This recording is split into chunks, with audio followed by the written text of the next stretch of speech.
नमस्कार दोस्तों, मैं श्याम वर्मा। मेरे कानून की पाठशाला में आप सभी लोगों का स्वागत है। अक्सर देखा जाता है कि लोगों को किसी घटना के बारे में सूचना देते समय यह नहीं मालूम रहता कि किस मामले में पुलिस को एफआईआर दर्ज करना ज़रूरी है, किन मामलों में एफआईआर के रूप में दर्ज नहीं किया जा सकता। और संज्ञेय अपराध जो हैं उसमें पुलिस एफआईआर दर्ज करने के लिए बाध्य है, जबकि असंज्ञेय मामले में ऐसा नहीं होता। तो संज्ञेय मामले और संज्ञेय मामले क्या हैं, एफआईआर दर्ज किया जाता है तो उसकी क्या प्रोसीजर है, इसके बारे में संक्षेप में मैं जानकारी आप लोगों को देना चाहता हूँ। तो चलिए शुरू करते हैं।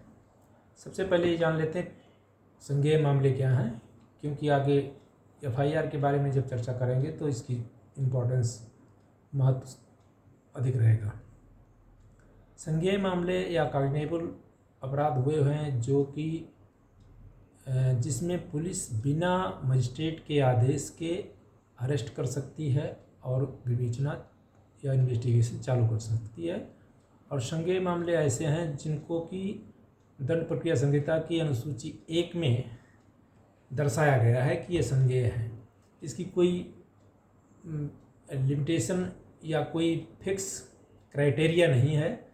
जो भी मामले अनुसूची 1 में संज्ञेय बताए गए हैं वो संज्ञेय हैं, जो असंज्ञेय बताए गए हैं वो असंज्ञेय हैं। असंज्ञेय मामले में या नॉन कॉग्निजेबल ऑफेंस में पुलिस बिना मजिस्ट्रेट के आदेश के गिरफ्तार नहीं कर सकती। बाकी कार्रवाई तो कर सकती है लेकिन गिरफ्तार नहीं कर सकती बिना मजिस्ट्रेट के आदेश के।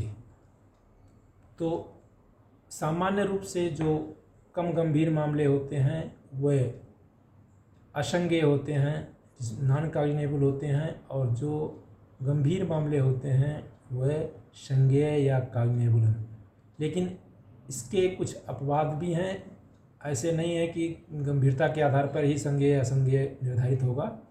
अनुसूची में देखने पर दर्शित होता है कि धारा 188 जो किसी विधिक प्रक्रिया के तहत किसी सक्षम अधिकारी के आदेश का उल्लंघन करना केवल 1 वर्ष तक की या 200 रुपये जुर्माने की या दोनों की सज़ा है, वो संज्ञेय मामला है। जबकि धारा 194 भारतीय दंड संहिता के तहत किसी इनोसेंट व्यक्ति को फंसाने के लिए, उसको सज़ा दिलाने के लिए झूठी गवाही देना या झूठा साक्ष्य गठित करना बनाना आजीवन कारावास तक की सज़ा से दंडनीय अपराध है, यदि वह अपराध जिसके लिए झूठी गवाही दी गई है वह कैपिटल पनिशमेंट से दंडनीय है। और अगर वास्तव में उसको उस झूठी गवाही या झूठे एविडेंस के आधार पर सज़ा हो गई और सज़ा भुगत लिया तो मृत्यु दंड तक की सज़ा है, परंतु फिर भी यह अपराध संज्ञेय नहीं है, असंज्ञेय अपराध है। ये इसलिए क्योंकि ऐसे मामले में न्यायालय जब निर्धारित करती है कि ये सज़ा देती है और जब वो फाइंडिंग आएगी कि ये झूठी गवाही दी गई है तभी कार्रवाई होती है, तब न्यायालय की तरफ से कंप्लेंट किया जाता है। इसलिए पुलिस ऐसे मामलों में स्वयं बिना न्यायालय के या मजिस्ट्रेट के आदेश के अरेस्ट नहीं कर सकती और कार्रवाई नहीं कर सकती। अब हम आगे बढ़ते हैं, देखते हैं कि एफआईआर क्या है। एफआईआर क्या होती है? ये धारा 154 में संज्ञेय अपराध यानी कॉग्निजेबल अपराध के बारे में जो सूचना पुलिस को दी जाती है, उस क्षेत्र के पुलिस उसको रजिस्टर्ड लिखित में दर्ज करती है। सूचना देने वाला कोई भी व्यक्ति हो सकता है, चाहे जिसको चोट लगी या जो अग्रीव्ड है वो हो, किसी ने देखा रास्ते जाते घटना देखी हो वो हो सकता है, कोई गवाह हो सकता है, कोई भी व्यक्ति हो सकता है जो संज्ञेय अपराध के बारे में उसको होते हुए देखा हो, वो भी सूचना पुलिस को देगा कि ऐसा अपराध हुआ, इस तरह का हुआ। अगर कोई जानता है कि ये मुलजिम है तो मुलजिम का नाम बताएगा, गवाह है तो गवाह का भी नाम बता सकता है और अपना भी नाम बताएगा। तो ऐसे मामले में प्रत्येक सूचना जो संज्ञेय अपराध के घटित होने के संबंध में चाहे मौखिक दी गई हो या लिखित में ऑफिसर इंचार्ज पुलिस को या उसके द्वारा अधिकृत पुलिस अधिकारी को दी गई है, तो वह पुलिस अधिकारी उसको लिखित में दर्ज करेगा और वह एफआईआर जिसने दर्ज कराया उसको पढ़कर सुनाएगा, समझाएगा और उसके दस्तखत लेगा। और दस्तखत तब करेगा वो व्यक्ति जब वो देख पढ़ लेगा कि हाँ, जो हमने बताया उसी तरह दर्ज किया गया। और उसके बाद उसकी जो सार होता है वो पुलिस स्टेशन की डायरी में, रोजनामचे में दर्ज होता है, जो गवर्नमेंट के द्वारा रूल्स बनाए गए उसके तहत। जब एफआईआर दर्ज हो जाती है तो उसकी और एफआईआर करता या प्रथम सूचना जिसने दर्ज कराया उसने दस्तखत कर दिया, उसके बाद उसको एक निःशुल्क कॉपी दी जाती है। दी जाना जरूरी है, उसका हक है कि वो अपनी एफआईआर की एक कॉपी ले, जिसका कोई पैसा नहीं लिया जाता, कोई फीस नहीं होती है, निःशुल्क होती है। एक शर्त ये भी है, जब महिलाओं से संबंधित अपराध होते हैं, जहाँ महिलाओं के खिलाफ अपराध हैं, धारा 354, 376 ऐसे जैसे अपराध हैं ढेर सारे, उस स्थिति में महिला पुलिस के द्वारा ही प्रथम सूचना रिपोर्ट दर्ज किया जाना चाहिए।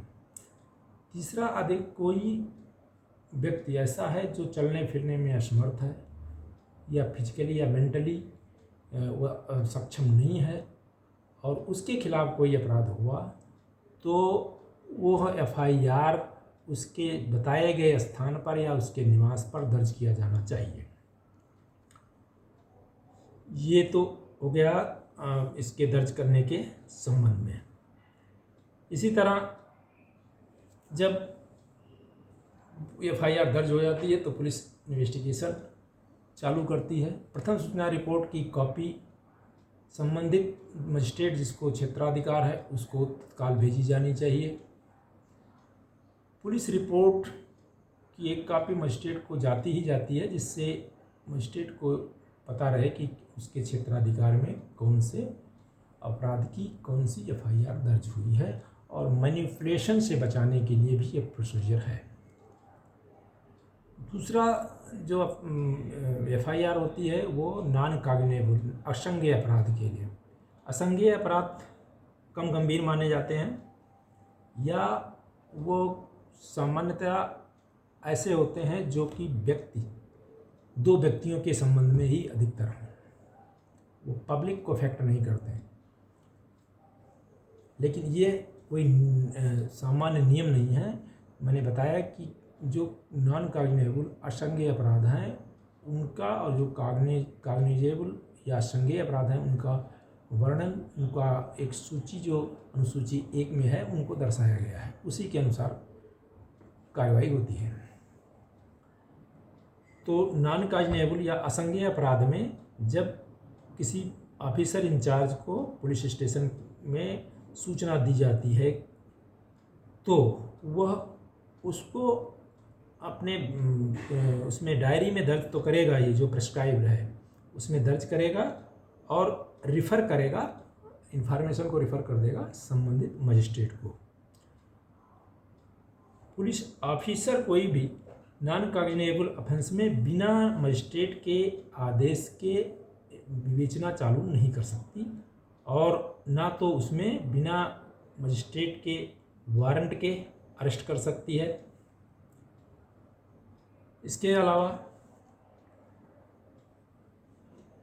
जहाँ पर 2 या अधिक अपराध हैं उसमें से कुछ अपराध संज्ञेय हैं, कुछ असंज्ञेय हैं, तो सारे अपराध संज्ञेय माने जाएंगे धारा 155 4 सीआरपीसी के अनुसार।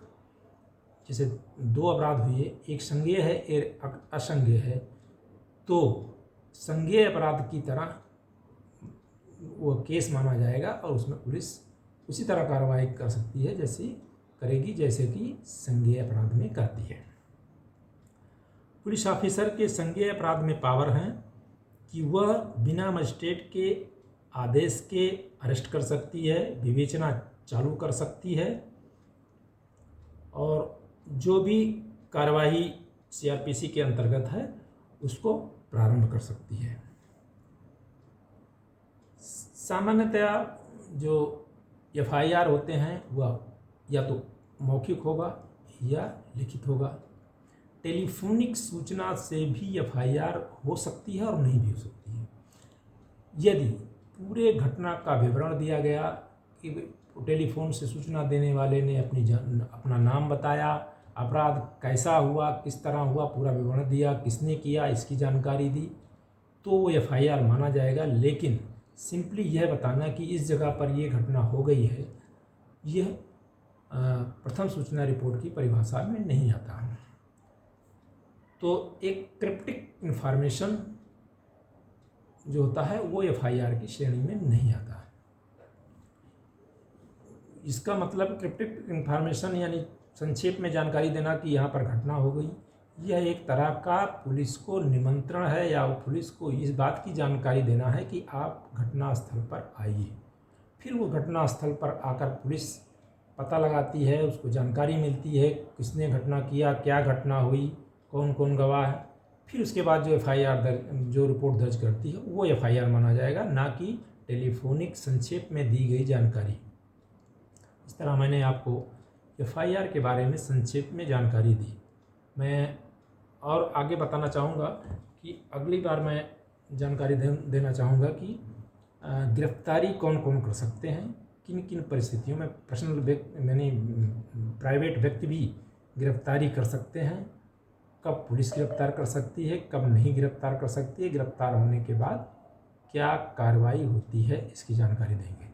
तो आपने हमारा एक संक्षिप्त में आज दिए गए इस जानकारी का वीडियो देखा, उसके लिए बहुत बहुत धन्यवाद।